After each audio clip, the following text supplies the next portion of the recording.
The practice in many communities and in many cities is their ceremony for the finale of this very solemn day.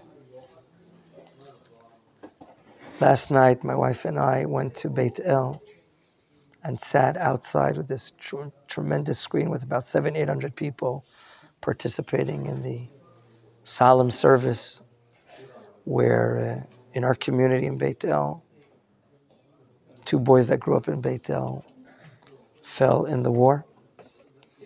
And another family, one of my son's best friend's family, lost a son-in-law in the war.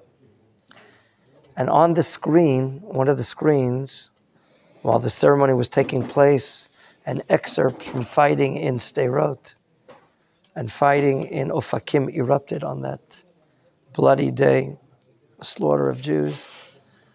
The names of each and every of these more than 1,000 people that have been killed, civilians and soldiers, were on the screen. More than 1,000 names. And I said to myself, and this is related to many of us that went to the military cemetery today on Mount Herzl, and as we're walking by, graves everywhere, names everywhere, parents, widows, grandparents, children, orphans. We saw that today ourselves. Friends, officers. What is Memorial Day for us? What does it mean? Is it only sadness? Is it only recollecting who we lost? There's no doubt that it's a very solemn and sad day. But why? Why did they fight? And for whom did they fall? We're now counting. We're happy to be a nation that's living in a state, and we're counting each and every one that was killed, that died. And we're up to 25,040 from the time the War of Independence broke out. We know the names. There's a listing. The families certainly don't forget. They have sadness every day, every night, when they look where their father was sitting at the table, when they search for, the husband would come home with the groceries, and he doesn't come home. He's buried. The father is not coming home because he's buried. So on the one hand, it's a very sad event, a very sad day. But there must be something that elevates us. And today we saw at the cemetery the unity, the uniqueness. Families from all walks of life, from every denomination in the Jewish people, all different types of people. Our great rabbis teach us that we, like King Solomon says, V'achai notenet libo. Memorial Day is not only for the dead. Memorial Day is for us, for the living. We are asking ourselves, for what did they die? For what reason did they fall? And we know that when they wear their uniforms, or when Jews are living in frontier areas, they're taking into account that there might be an attack. They might fall. That means that they have utter devotion, mesirut nefesh. They're willing to give up their lives on behalf of the klal, the nation, the land, the state. Because if they would not be at the front, then others at the center, city centers, would be endangered. So we understand that these 24,000 plus people, they all have mesirut nefesh, devotion. If we trace, where does mesirut nefesh come from? Where does this great devotion come from? We come back to our roots. We go back to Avraham, Yitzchak, and Yaakov. That's where it started. Okay? And that means it's something ingrained in most of us. Most of us can reveal it. Others are more distant from it. There's still a lot of work and polishing on our midot, on our faith, what has to be done. But we, the ones that are living, we can learn from these 20,000+, and especially this painful year. We could say, one of the speakers last night in Beit El said, wow, this year's Memorial Day, we didn't need preparation. Every morning we turn on the radio and we're afraid to hear this name was publicized. This name was informed. We just lost 5 soldiers on Yom Shishi in the Nachal division. And it's painful and it's tearful. Yet we understand that we can learn from their Mesirut Nefesh. Tremendous devotion. Tremendous giving up themselves. That's point one. How do I build, develop my Mesirut Nefesh for Am Yisrael, for Torah, for the land of Israel, for the state of Israel? A second attribute that we all notice today, looking around the cemetery, is the great attribute of unity. We're so unified today in the cemetery. Okay? Where does that unity stem from? And our rabbis explain that people growing up here in this land know the dangers, know about the wars, yet they sense that we're together. We have a sense of guarantorship, arivut, that we all obligated for one another. I'm for you and you're for me. We're for you and you're for us. There's a sense of guarantorship. It's different than a corporation that every person has a corporate stock. He has a partial ownership. This is something much more pnimi, something more deep, that we're all bound together. Like it's written in the holy books, we're really like one soul. Even though the embodiment is different, the faces are different, the colors are different, the eyes are different. But in truth, we are one entity. Okay? And even the Zohar says, Kutshabrechu, Oraita, and Yisrael, God, the Torah, and Israel are one entity. So when we casted our eyes and we saw the men and the women, young and old and middle-aged, and we saw so much youth coming today, they are showing us, wow, they feel the togetherness. They're tied together, this arevut. Not only are they recognizing that their parents, uncles, brothers, and sisters had Mesirut Nefesh, but we're together. We're really in this together. And that's really the basis of the IDF.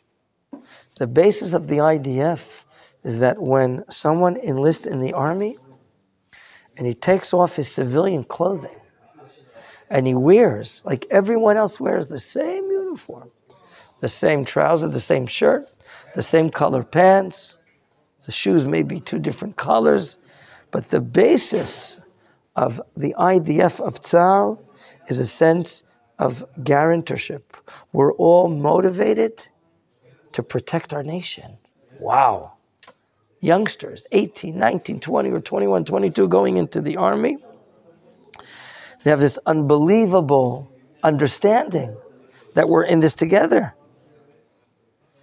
And when we stood up today in the cemetery, and we saw the graves, and we read the names, and we met some of the fathers, the brothers, we say, wow, we take off our hat to them. They're saddened more than we are, no doubt, because it's their blood relative. But here we have a tiding. We have an announcement. The nation of Israel is alive and kicking. with Aleph, Misirut Nefesh, devotion, Bet, with a sense of arivut, of guarantorship, that we're all here together. And this is motivating us to have more unity, to respect one another.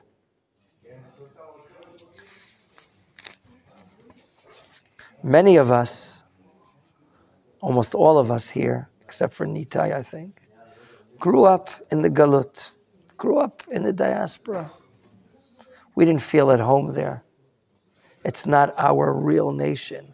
I know you have the passport that you're an American citizen or you're an Indian citizen or someone like that.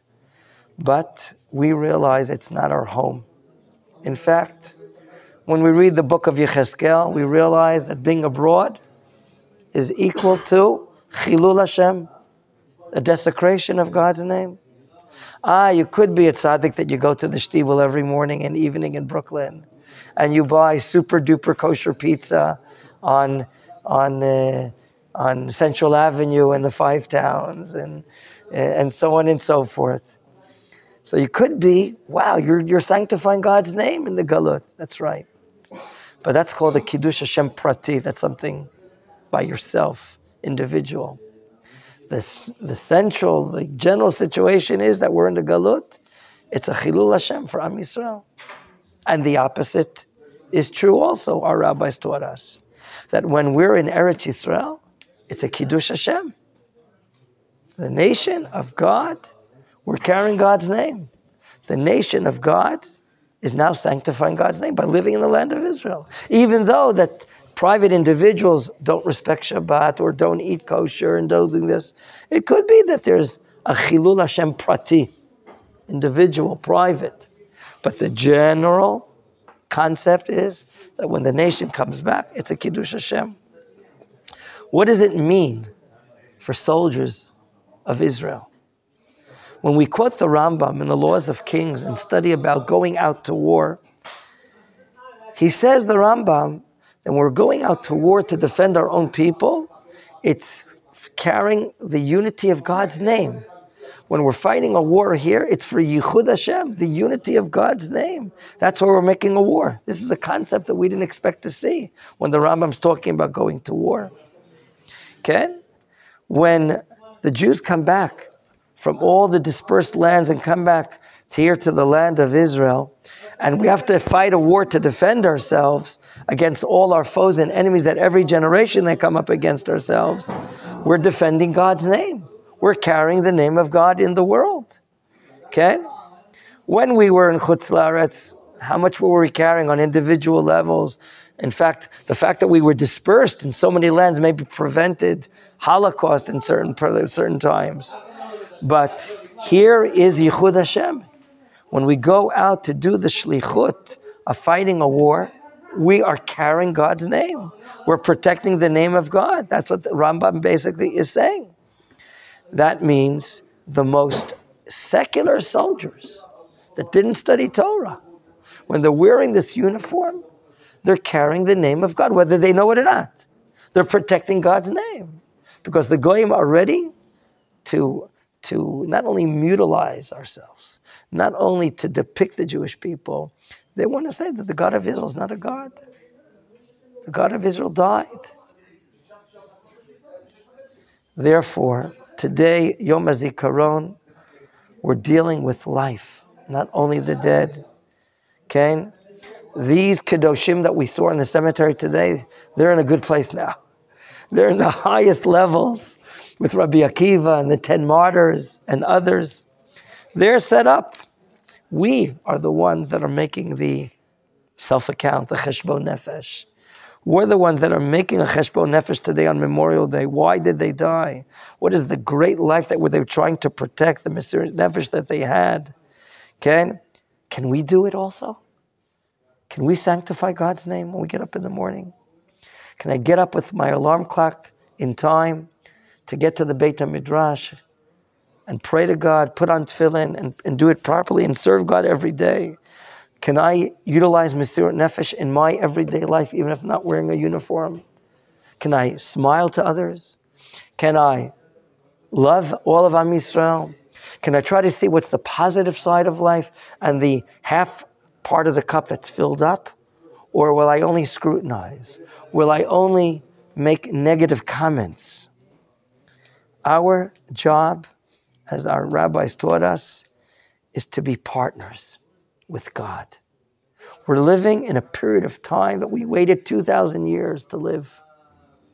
And God is behind the scenes. He's there. He's moving. He's moving all the strings.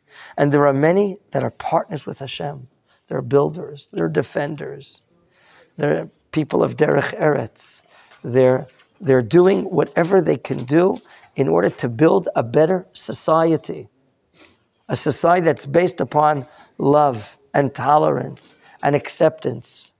We're not here to point a finger at someone because he doesn't do this or doesn't do that. Let us instead be an example. Let us instead be, how do I improve myself? Okay? I think it said in the name of the Baal Shem Tov. He asks, couldn't God create someone with just one eye? Why does that person have to have two eyes? The problem, he says, is with one eye, he's looking at the negativity of someone else. And with his other eye, oh, I'm perfect, I'm great, I don't need any correction, I'm fine. The Baal Shem Tov says it's just the opposite. With one eye, we're supposed to see how we can improve ourselves. And with the other eye, we're supposed to see the good in our fellow man, in our fellow person. That's why God created us with two eyes. So maybe Memorial Day, as right now ceremonies are happening now in every city, in every town in Judea and Samaria, in the Golan Heights, in Ashkelon and Ashdod, there are closing ceremonies right now, often managed by the youth of Israel, by youth movements, and so on. And we can look at the youth of this generation. You all saw it today. Wow. You saw the volunteerism at the cemetery today, handing out water, taking wheelchairs, giving out tehillim. Chabadnikim were there putting on tefillin also. I don't know if you saw that as well. There was so much volunteerism. There were so many volunteers, sadranim. How do you say sadranim? Organizers at the cemetery.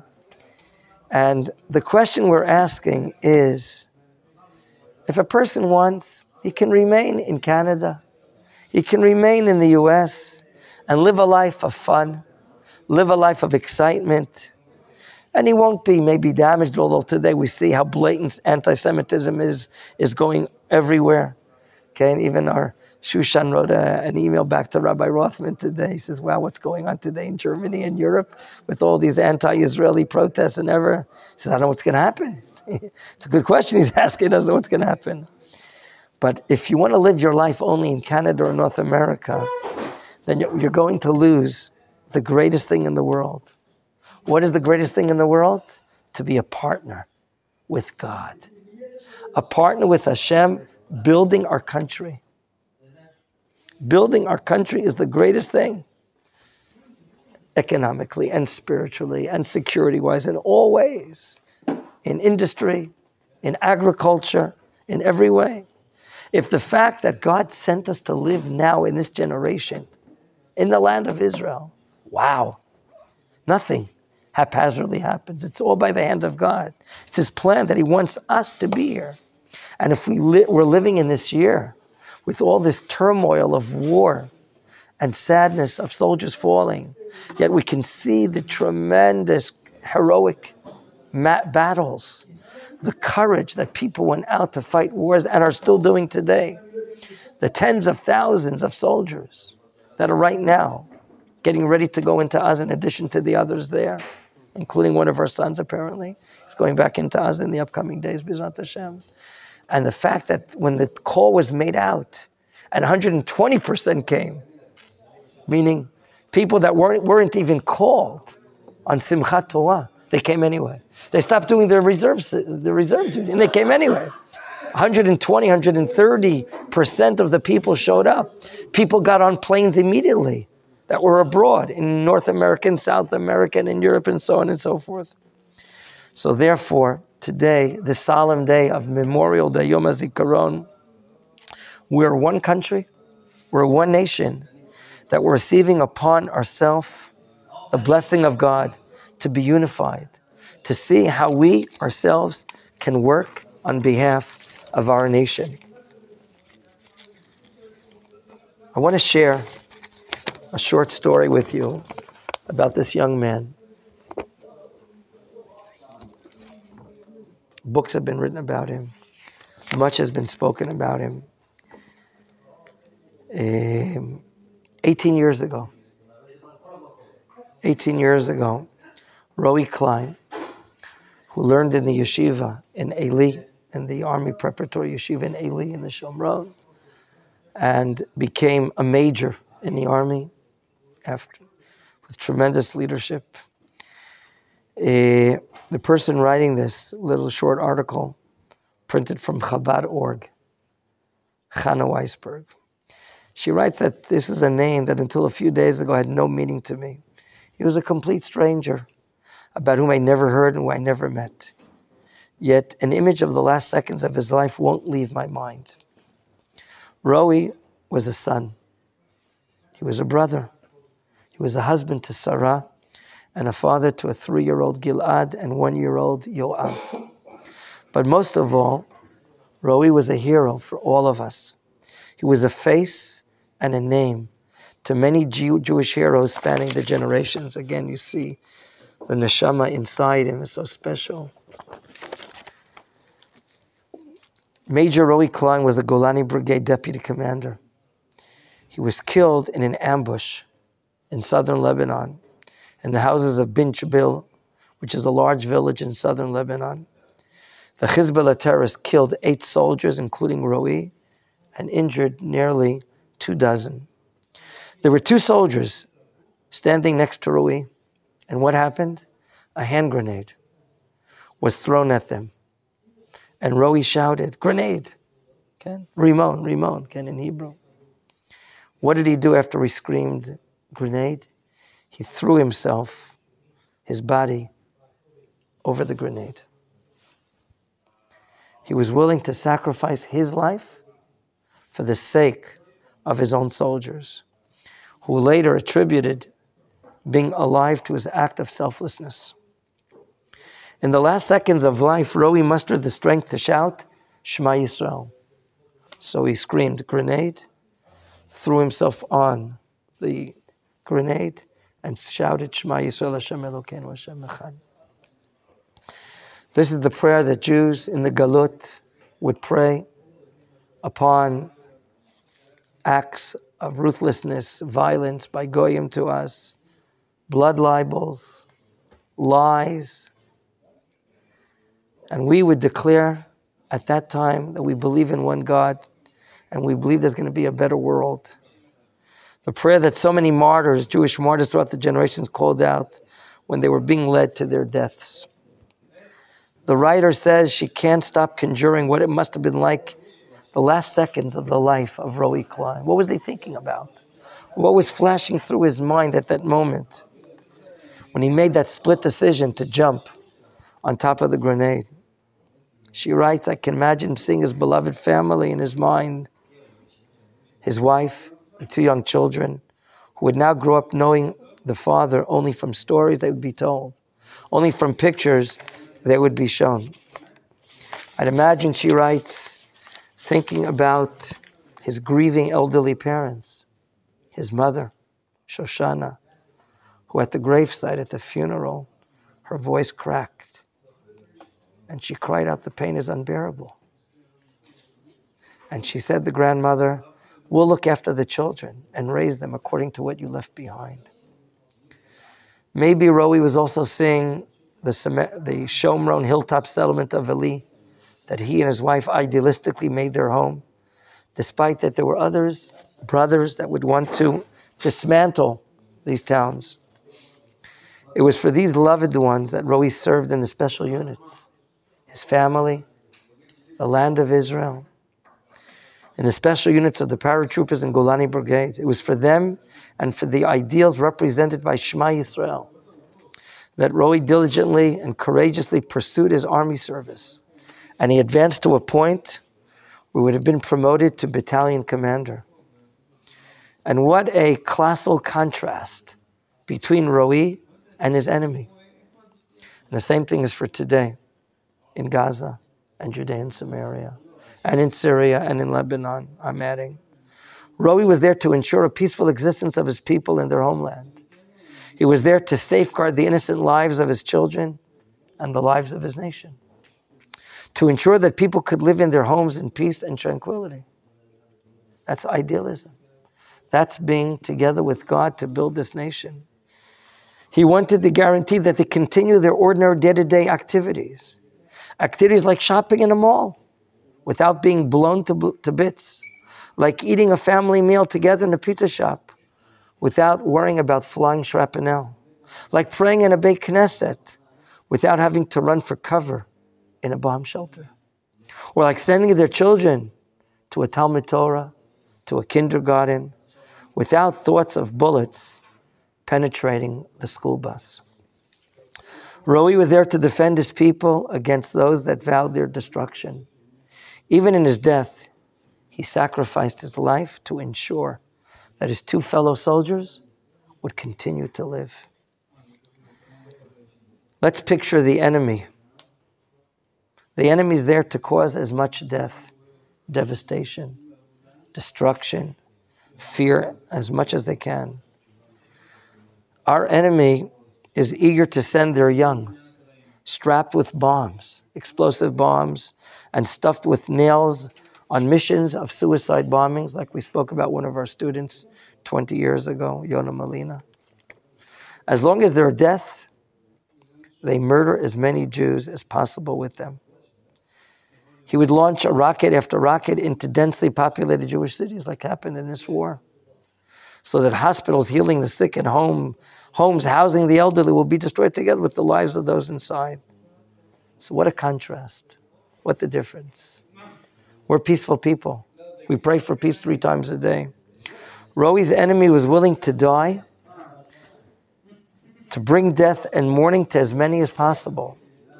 Roi was willing to die to ensure life and liberty for others, to preserve a world in which Am Yisrael could pray to God in their Beit Knesset, that Am Yisrael can perform the mitzvot of the Torah and make our world better, more moral, more conscientious place. That's what Am Yisrael is about. That's the Mesirut Nefesh. And right now, families are at the end of these ceremonies all across the country as Memorial Day comes to a culmination, an end. Why did the leaders of our country establish Memorial Day right before Independence Day? Why do they follow together, one after the other? Don't they know that we just can't get a switch in our nefesh and change from something solemn to something so happy? We're not mechanical beings. Isn't it so hard to go from Memorial Day to Independence Day? But I think the answer is probably what some of you are thinking about. If it wouldn't be for Memorial Day, we wouldn't have Independence Day.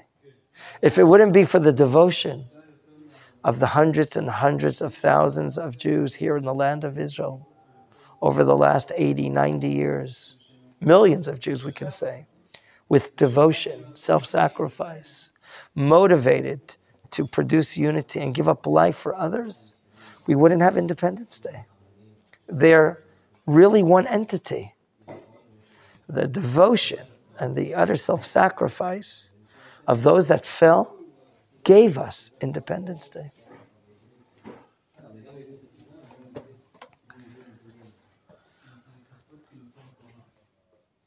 My Rabbi, Rav Zalman Melamed, the Rosh Yeshiva in Beit El, who's been the Rosh Yeshiva for more than 40 years, 45 years. And we've gone through hard times.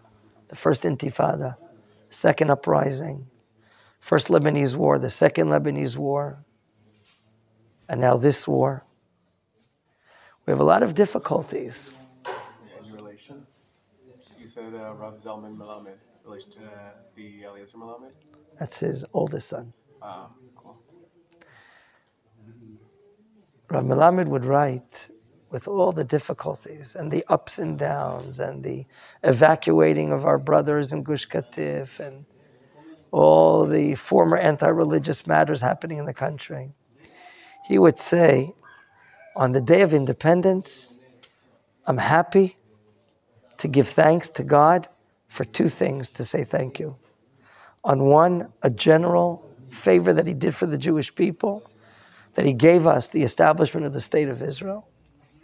And the second thanks, a more personal thanks, that I'm part of the people that say thank you for the good, and not be those that are criticizing and only ridiculing for what is not good. Okay? I'm not part of those groups that are just looking for what's lacking, what has to be done still. I want to first see the half side of the cup that's full and say thank you for that, because there are people that when they get in tune and play the melody, this is not good and that is not good and this, then they fail to say thank you for the good things that we have already. And now I want to share with you a lot of things that for what we have to say thank you for. But first, we should ask ourselves, is there religious and spiritual significance for Independence Day? Is it a secular day? Or is there spiritual significance? Can we support secular people that are part of the leaders of our state, of our government? And some of them maybe even oppose Torah and oppose mitzvot.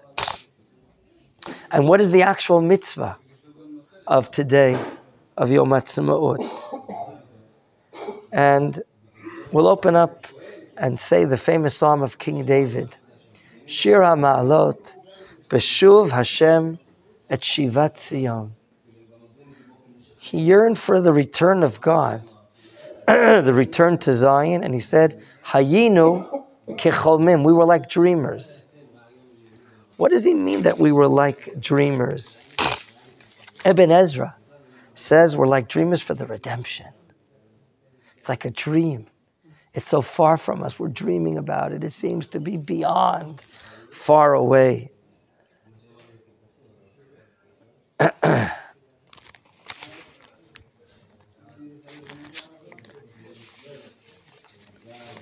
I want to say the following. The state of Israel is the beginning of the fulfillment of the vision of the prophets that talked about and prophesied the redemption of the Jewish people. Remember what we said on Pesach? Mipnei chata'enu galinu me'artzenu. Because of our sins, we were exiles from our land. We were dispersed. Okay? When we're dispersed and we're exiled in other countries living there, that's galut. Then the Geula is just the opposite. The Geula is the bitul, the nullification of the galut. When our nation establishes national life back here in the land of Israel. And that's what we're learning in. That's what we're witnessing these last 70, 80 years. A national rebirth by coming back and ruling over ourselves. That's Geula. After 2,000 years of being a body without a soul, like the Vilna Gaon explains in the prophecies of Yechezkel, living in a graveyard, as the prophets it says, and the Gra, the Likutei Gra brings this. He says we're like a skeleton of bones, that they also decay. And only a spoonful of bones is left, the Gra, the Vilna Gaon says, after so much persecution, after so much torturing. And now, when we're coming back to live in the land of Israel after 2,000 years, it's like a new soul coming down from heaven, the Gra says. There must be a body. What is the body? The national body is Independence Day, the 5th of Iyar. Our national body was reborn. Okay? The soul, the Shekhinah, the divine presence, began to enter into the body time after time. Okay? But some people ask, I'm a bit lacking patience. I don't have patience. Why don't I have patience? Remember when you ask for a cup of coffee, can you give me a cup of coffee now, please? Can I get an instant hamburger? Can I do this right now, right now, right now? Peace now. Mashiach now. Hostages now. There are people that are suffering from a nowism way of life. They want everything now. They want everything now. And the question is there room in the Torah that the redemption is going to be so quick? Or is the redemption a process? We remember Rabbi Chia, the great Rabbi Chia, the Amoritic scholar in Eretz Yisrael. And he would bring the famous Gemara at the end of Masechet Sanhedrin that would say the following: Kach hi geulatam shel Yisrael. This is the redemption of the Jewish people. Slowly, slowly, stage by stage. One process, one level after the other. The students of the Vilna Gaon, the author of the book called Kol HaTor, he writes the following: when we're living in the Galut, Mr. Friedberg, Shalom Aleichem.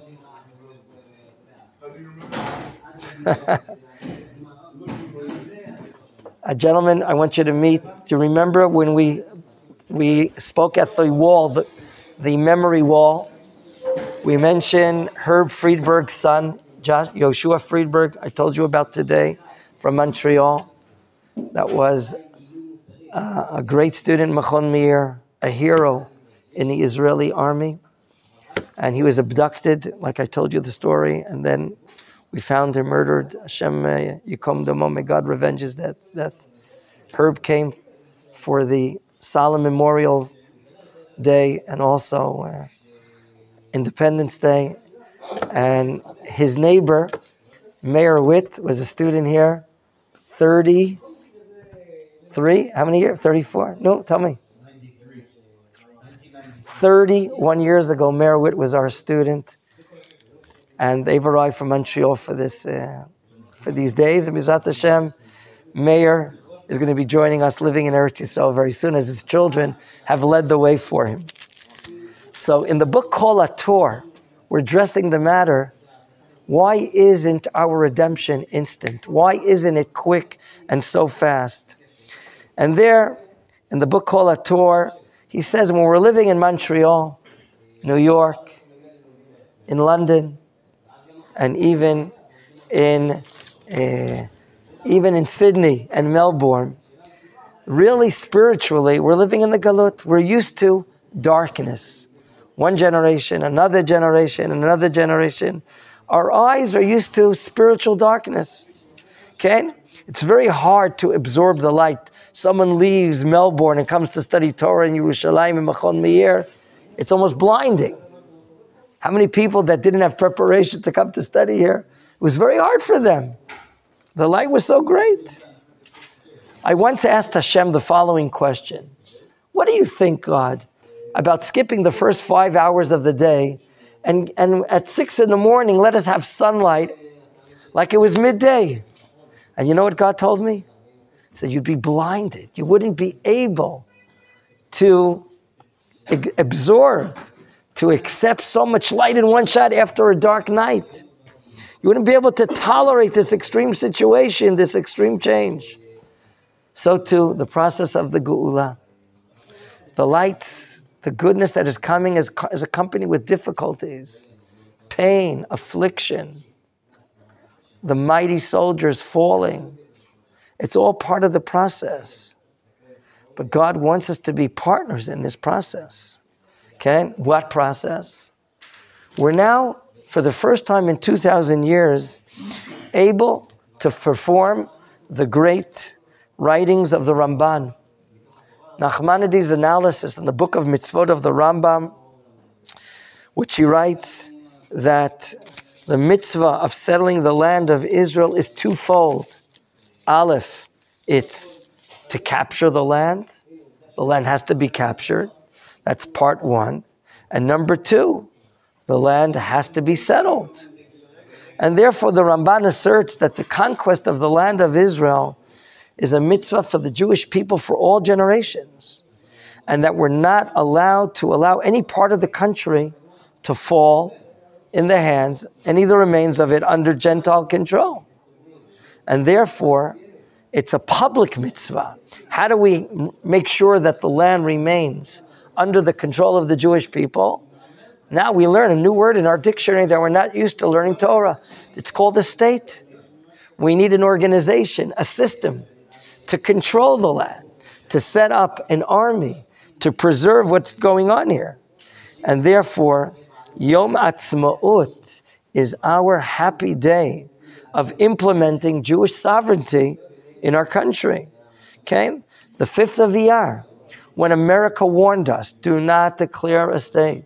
And the leaders led by David Ben-Gurion and Rabbi Maimon and others filled the museum in Tel Aviv that Friday afternoon on the 5th of Iyar in Tafshin Ched in 1948. And the decision was made and a majority vote was taken. Rabbi Tzvi Yehuda says, the courage to make that decision and not listen to America and other countries, because America warned us that we're going to be attacked. 20 million, more than 20 million Arab enemies surrounding us on all sides. But Ben-Gurion said, no, we have to now declare a state and take care of ourselves. So we went home and made Kiddush, and we heard the bombings happening, and we went to rule. And this ended the day before our British friends that were given the mandate by the United Nations to help make Aliyah. They turned the boats coming back, boats that had plitim, okay? Refugees from the Holocaust. Boats were sent back by the British. There are white papers before that, and so on and so forth. So the commandment to conquer the land and settle the land is so obvious and so clear that it's part of the greatest time that we're witnessing in 2,000 years. 2,000 years we're witnessing of the best times that we have. And therefore, when the Gemara talks about the mitzvah of celebrating Purim, and the Gemara says in Masechet Megillah, shouldn't we recite Hallel on the holiday of Purim? And the Gemara brings what's called a Kal V'chomer, a logical deduction. If, when God took us out of Egypt, we were taken out of servitude and made free men, and we recite Hallel, then even more so, Kal V'chomer, if we were facing death. The Jewish people in 1948 were facing massive death. What do we have, a few seltzer bottles to throw down from whatever few planes we had against Syrian bombers and tanks and soldiers? What did we have to fight a war? What did we have? Right? The Davidka weapon. And we were facing death. And the miraculous war that we won, that gave us life. So if you're going to say Hallel for what? From Shi'abud, being subjected to freedom, certainly from death to life, we should cite Hallel.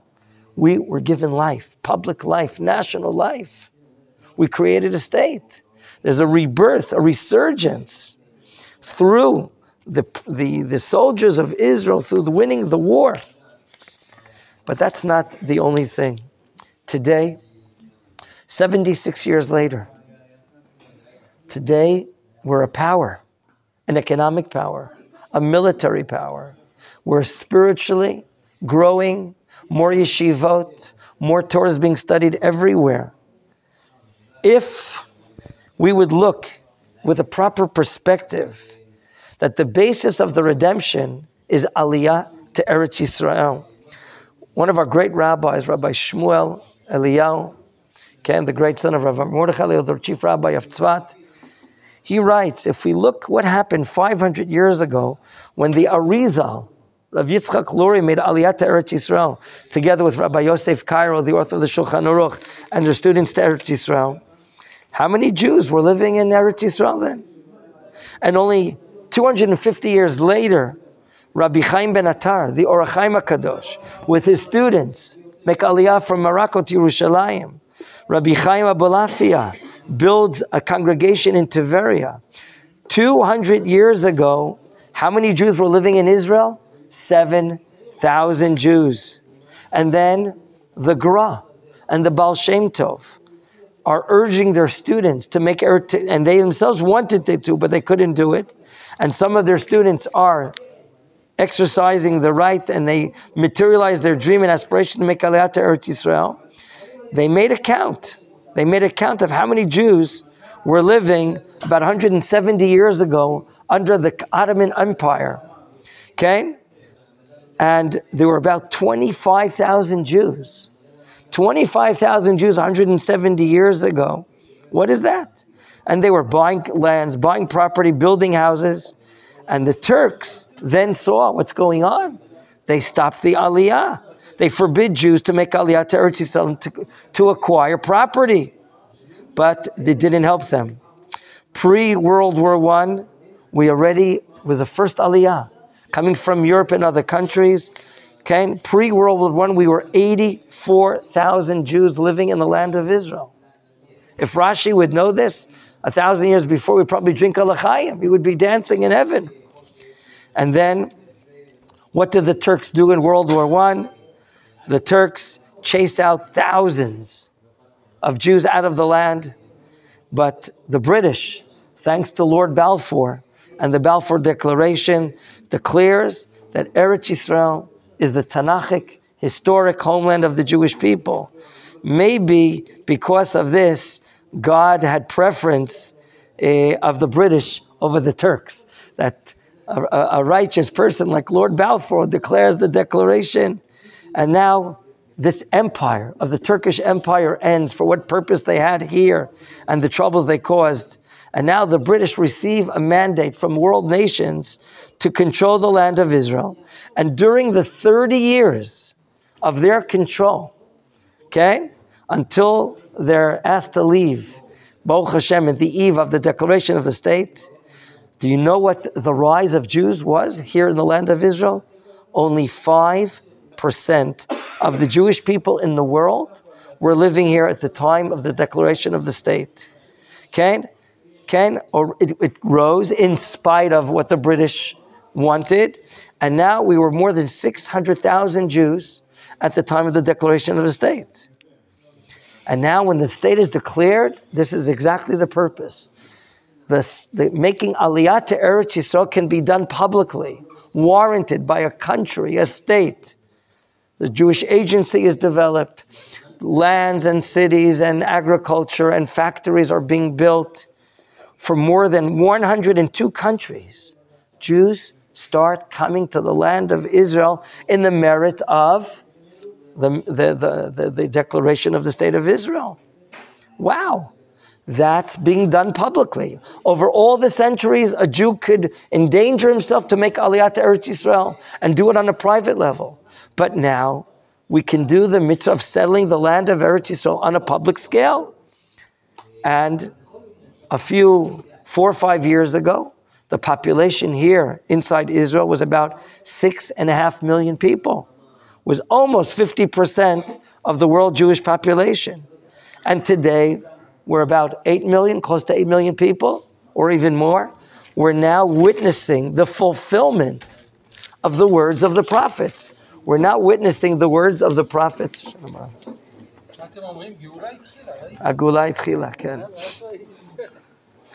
So if we're learning that the basis of the Geula is Aliyah to Eretz Yisrael, we're witnessing it in a tremendous way.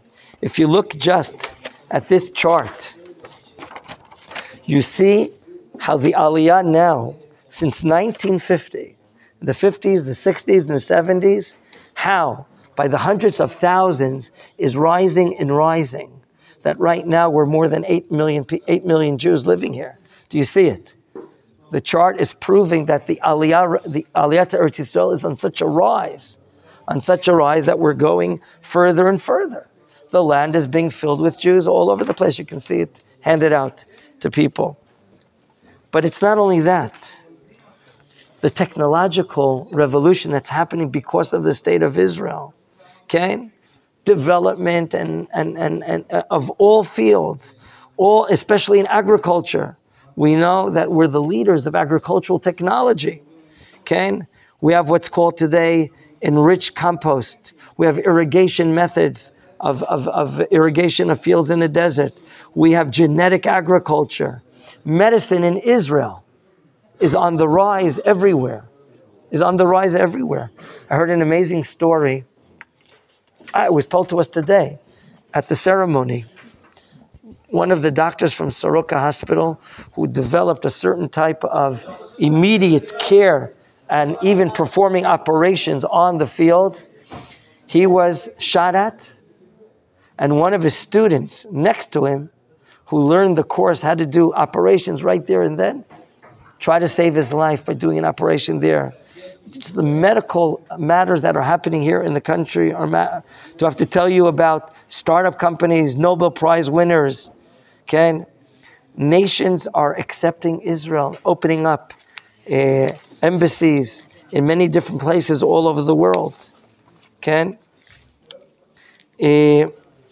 as far as the Jewish population abroad, we all know what's happening. We all know that the numbers are decreasing everywhere and everywhere. Assimilation is hitting us in such difficult ways in all countries that at least when people make aliyah, even if they're not keeping Torah mitzvot, they're going to remain Jewish. And we know that Rav Yonatan Eifshitz writes in one of his books called Tiferet Yonatan that in the stages of the coming of the Mashiach, when the Shekhinah comes back to the land of Israel, in Chutz La'aretz, they're going to be losing their divine supervision. That's what he writes. That's one of the pangs of the Mashiach. That when the Shekhinah was with us in the Galut protecting us, but at the time of the Gula, it's not going to be the same thing. So we're witnessing very, very special things that are happening to the Jewish people. What about agriculture? A few years ago, I remember hearing statistics that per dunam, the banana plantations and the mango plantations per dunam are producing more fruit than maybe any country in the world. Potatoes in the Negev. Negev, talking about sand. Machon Mir once went on a trip to an area which is called the sand dunes of Chalutza, where some of the people living in Gush Katif, where they're kicked out, they were resettled in an area that was never settled from the time of creation, only sand dunes. And in our visit, it was a Tu B'Shvat visit. I think I told some of you once this story. We went to visit and hold hands and encourage the people living there, and they're working in agriculture. At the end of our visit, we're told that we can bring to the fields our buses and pick whatever carrots and potatoes we want. Why? We don't understand what's going on. What do you mean? The bus loads of students that can just take carrots and potatoes back to Jerusalem? Don't. We travel a few minutes to the fields, and the bus stops. It's all sand. Where's the field? It's all sand. And our counselors there from the yeshuv says, go get off the bus and start moving the sand to the side. We move to the sand, 1 carrot. I move the sand away, 2 carrots. 3, 4. The same thing with potato. I couldn't believe what I was saying. There was agricultural development inside sand dunes. World history never saw such a thing before. I couldn't believe it. And now we asked them, what are you letting us take hundreds of kilos back to Machon Mir? What's going on? So they said the following.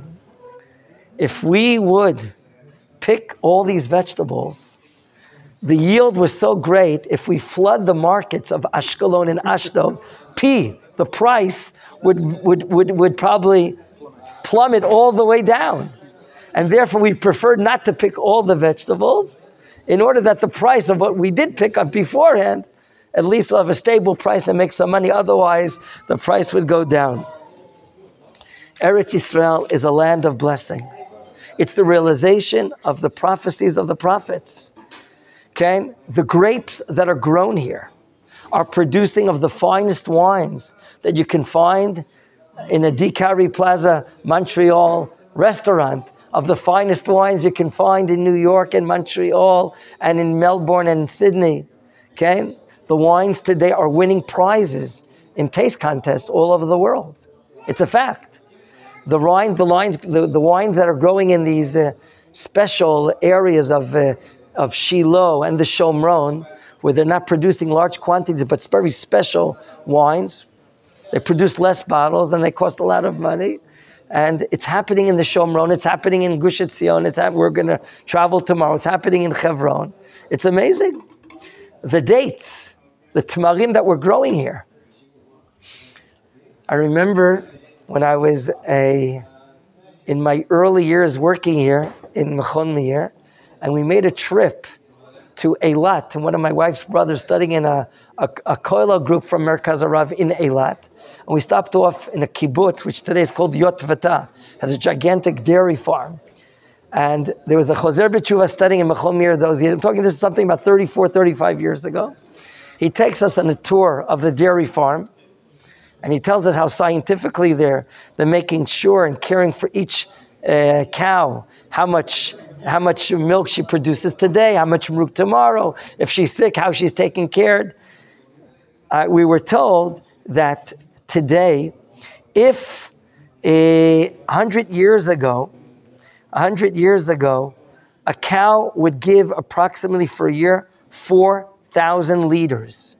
Today, with the science and the agriculture that we have today in the dairy farms in Israel, today the yield in the average is more than 11,000 liters per year. That's a lot of Jewish milk, isn't it? That's a lot of milk. But what I wanted to say also, he told us that his kibbutz had signed a contract for dates to export to no one but China. China started importing dates from this little country that you can hardly see on the map, and this is happening already 35 years ago. You can imagine what's happening today. The great scientific technological advance of growing dates is something amazing. Today, the exporting of agricultural knowledge to places like China, India, and these places have billions of people living there.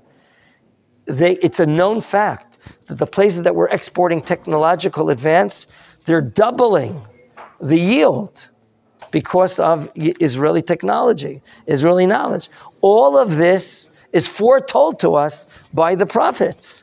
All of this is told to us that when the Jewish people come, the land will be yielding. It's an amazing thing. Talk about the fertility rate, okay? If we talk about the fertility rate, God promised us that when you come back to the land of Israel, okay, I'm going to love you and bless the fruit of your stomach and the fruit of your land and so on and so forth. How do we know what's happening here? Ever since the 1960s, the average fertility rate for Arabs went down from 9.23 for each woman in 1960 to 2014, 10 years ago, to 3.32. What a decline. Whereas the Jewish birth rate is on an incline going up. It's 3.13. The average Israeli mother gives birth 10 years ago, at least to that. Since then it's rising, and the Arab rate is declining. I'm not talking about that every year tens of thousands of Arabs are leaving the country. Where do you think America gets all this? These Arabs protesting in Columbia and USC and UCLA and all these universities, they're leaving by the tens of thousands every year. And we're hoping that B'ezrat Hashem, that more and more Jews are coming and making aliyah. Here, if you look at the fertility rate, I have a study that was made, published in 2014, and the number of children per woman, age 15 to 49, and if you compare it in 1970 and compare it to 2014, Israel is number one in the world with the highest fertility rate. Look at this, more than Saudi Arabia. Per woman from the age of 15 to 40, and compare from 1970 to 2014. Why? People have less faith, are less happy. Why should I bring a family? But Am Yisrael is getting stronger. There's more optimism. I think there was a study made this year. Where do you find happiness? In which countries? I think we're number 4 in the world. Did you hear about that study? A study was made. In which countries are people happy? That means, let's put things right now into perspective.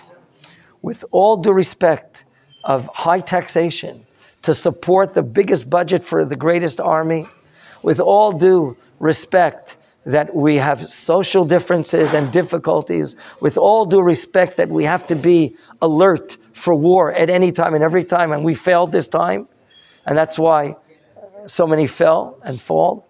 With all this, still people are happy here.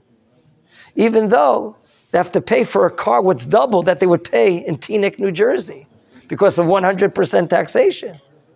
Yet people are happy here.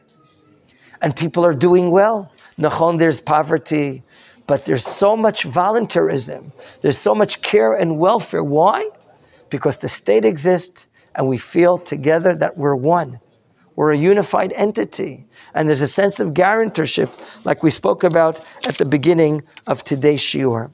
Where do we go from here? Where do we go from here? There's still very hard times because we have thousands that are injured from the war and more than 1,000 that have fallen. So many new families have been added to the bereaved families, like Herb. And we saw the faces, we saw the difficulties. Yet, some of you noticed in the area, the section that we stated, after the national anthem was sung, there was a song that was sung. It wasn't part of the regiment. It wasn't part of the, what was that song sung? Ani Mamin B'Emunah Shlema. By definition, we're a nation that has hope. By definition, we're optimistic. How can we not be optimistic? Look how great this country is going forward in spite of all the difficulties. Look at all the infrastructure. The new bird in Israel is the crane. You see cranes everywhere. Building of roads, building of industry, building of cities and towns. It's everywhere you go. There's building and construction, tunnels, new highways and new roads. Look at the growth. We have to be optimistic. We have to be believing that Hashem is behind us. There's so many talents here, so many people that are doing so many great things, and God is allowing the success amidst the difficulties. How many heroic commanders. We were standing right next to a very, very high-ranking officer where we were today. And because of politics, things are prevented. And of course, there are difficulties. And of course, there are things that are not happening the right way. But it's just a matter of time. Rav Kook wrote in the book of Arot in the 1930s that secular Zionism is going to be bankrupt. We're happy that secular Zionism helped build the country, fought wars, did as much as they can. But it's already 20, 30 years where they reached and they've permeated their ideals and they're looking for elsewhere. And they're not going to find it, only in spirituality. 5 years ago, more than 50% of the parents of first grade in the country registered their kids in religious schools. What does that mean? That secular families are now understanding that there's not hope anymore in the secular educational system. And they're looking elsewhere. It's part of a tshuva movement. More and more people, you can't see it, are keeping Shabbat. But you can't see it on the street that by wearing a kippah or a woman covering hair. Do you know how many people were asking for tefillin during the time of war? Do you know how many people were asking for tzitzit? We heard the stories. It's all over. More, and these soldiers are quote-unquote secular soldiers, never put on tefillin before in their lives. And they're asking for tefillin, they're asking for tzitzit. It's our job right now. We're now in demand. What do I mean demand? Greater spiritual members of Am Yisrael that are filling themselves up with Torah, with derech eretz, with great attributes, with optimism, with love, with devotion. That's going to be the real answer for our brothers all over the country. Okay? One of my wife's brothers left Hebron after 32 years of devotion in Hebron, of building Hebron, of building it in many, many ways. And he moved to northern Tel Aviv. You know what northern Tel Aviv represents in Israel?